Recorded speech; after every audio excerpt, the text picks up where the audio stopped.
Hello जी, कैसे हैं आप सब लोग। आज फिर हाजिर हूँ मैं अपनी नई वीडियो में और आप लोगों के लिए एक बड़ी काम की चीज लेकर आई हूँ। और काम की चीज क्या है कि अकाउंटेंसी की तैयारी कैसे करें।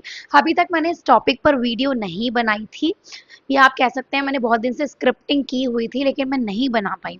तो आज हम बात करेंगे आपकी सबसे बड़ी प्रॉब्लम सॉल्विंग के ऊपर। ठीक है। अब बहुत बार मैं बता चुकी हूँ कि थ्योरेटिकल सब्जेक्ट्स कैसे प्रिपेयर करने हैं, क्या क्या पढ़ना होता है उसमें, कैसे पढ़ना होता है, लेकिन आज बता रही हूँ कि प्रैक्टिकल सब्जेक्ट्स कैसे पढ़ने हैं। हम कॉमर्स बैकग्राउंड से तो हम बात करते हैं अकाउंट्स के बारे में।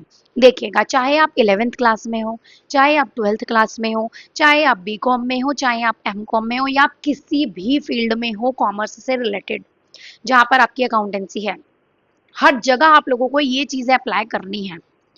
कुछ 3-4 बेसिक चीजें आपको बताने वाली हूँ जो कि बहुत काम आएंगे आपके 11th और 12th क्लास में। मैं भी ऐसे ही पढ़ती थी और मेरा भी बहुत अच्छा स्कोर रहा है। ठीक है, अकाउंट्स में सारे सब्जेक्ट्स में बहुत अच्छा स्कोर रहा है। तो बेसिकली पर्सनल एक्सपीरियंस पर ही ये चीज़ मैं आप लोगों को बता रही हूँ। ऐसे ही कहीं से सुनी सुनाई बातें मैं आप लोगों के साथ शेयर नहीं करती हूँ। जो मुझे लगता है कि मेरे लिए बेनिफिशियल है वही मैं आप लोगों को बताती हूँ, और वही जो बच्चे मैं पढ़ाती हूँ, जिन बच्चों को मैं ट्यूशन देती हूँ, उन सबको भी मैं यही चीज़ बताती हूँ कि ये करना है। वो भी बहुत अच्छा स्कोर करते हैं।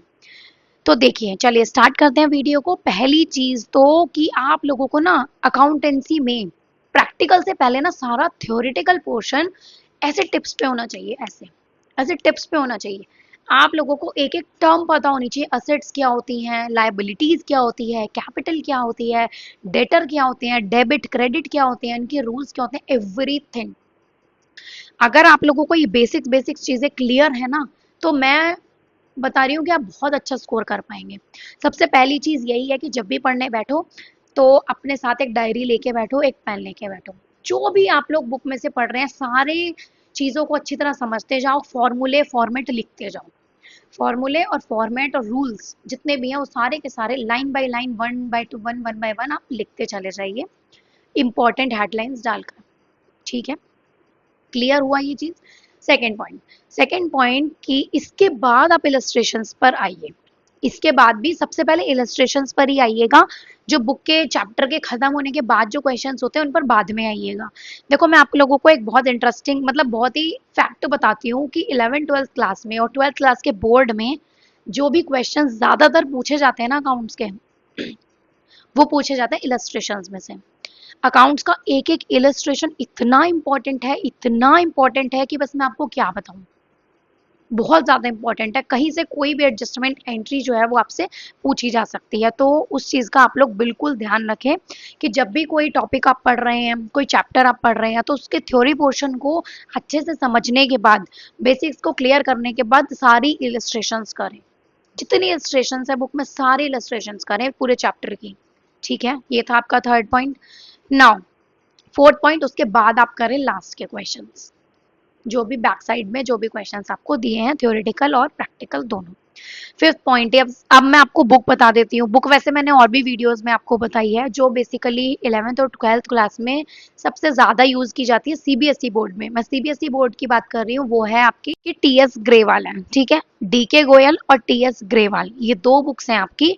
लेकिन सबसे ज्यादा जो प्रेफर की जाती है, मतलब हमने जो अपने टाइम में की है या हमारे जो टीचर्स ने हमें बताई है, वो हमें टीएस ग्रेवाल बताई है। ठीक है, तो टीएस ग्रेवाल की बुक बहुत अच्छी है। उसके बाद से कुछ नहीं आता एग्जाम में।